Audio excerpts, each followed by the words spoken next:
So let's take an imaginary journey here. It's the end of life for you. You're in deathbed or whatever the situation comes. Do you know what to expect on the other side of life? A lot of people really want to know what's coming up there, and believe it or not, I kind of have a good idea of what's there, and I'm here to share that with you. Hi, I'm Kedrick Olson. I've lived a whole life working with the paranormal. You may know me for my Norse stuff, my books Rune for Transformation. And all through my life, one of those little secrets is I've had encounters with spiritual beings, astral entities. I've been on the other side of life. I've explored the spirit world, whatever you want to call it, the afterlife, the hereafter, the heavens, all of that sort of things. And I'm here to share that understanding with you.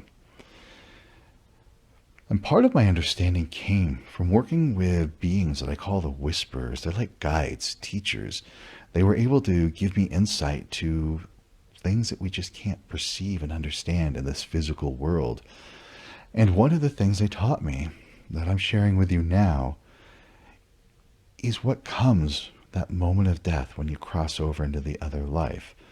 And they told me to help people understand what the afterlife is like, ask these three questions. And so I want you to ask these three questions of yourself. When you die, what do you expect it to be like? What do you expect it to be there? What do you expect to happen to you? The second question is, what do you feel you deserve to have when you get to the other side? What do you feel you deserve that should happen to you? What do you feel that you would get, that you deserve to get when you get over there? The third question is, though, what do you really hope is there? What do you really hope it's like when you get over there? You've heard all the stories, you've heard all the different tales, and despite what you expect and despite what you think you deserve, what do you really hope is there instead? Now, initially, when a person is making this transition, they're actually going to experience all three of those to certain degrees. And the one state that will last the longest is the one that they have the strongest emotional attachment to. And it's important to know, and I really want you to be aware of this one, that the emotional state that a person dies in tends to dictate what one of these states that they're locked into. And I don't like to use that word locked into, but it's kind of what it's like. They're not really permanently there. It's not eternal punishment. There's no damnation or torment there. There can be a little bit of suffering, but we'll talk about that in another video. So the emotional state that a person crosses over in is what they're going to be attached to for one of those three questions. Such as if a person feels that they deserve to have a place of punishment because they were so bad in their lifetime, they're going to create that reality for themselves until that time comes when some part of them actually feels like they no longer need it. Or another person insists that there is no afterlife, that there is nothing at all, there's just death, and everything should be non-existent. But yet, here they are, they still exist. They're persisting, their life goes on, their awareness is there. And so this extreme expectation of nothingness can actually lead to them having some prolonged confusion and denial about their continued existence. But guess what?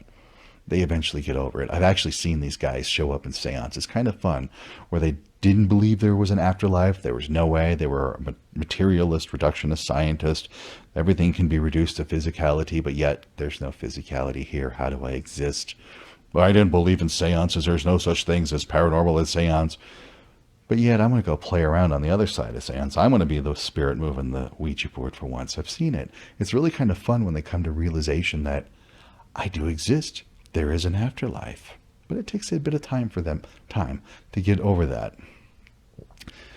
So ultimately what they're going to experience when they cross over to the other side is their initial moment is their soul creating its own reality. And eventually the solipsism illusion is going to fade away. And they're going to be able to perceive a more balanced, sort of an agreed upon reality. This is kind of a reality state that's shared by other souls that they were close to. This is why people that love you, when they die and they cross over, they're there to help you out, to help you kind of meet this mutually agreed upon reality, to help you get through some of these illusions in this reality that you created for yourself, especially if it's a place of suffering and torment. Now, see, each one of these people still have their place in the afterlife, their own little existence, and it's created by their own mind, their own expectations, their own wants, their self-judgments, but they kind of overlap a little bit in their realities to create it.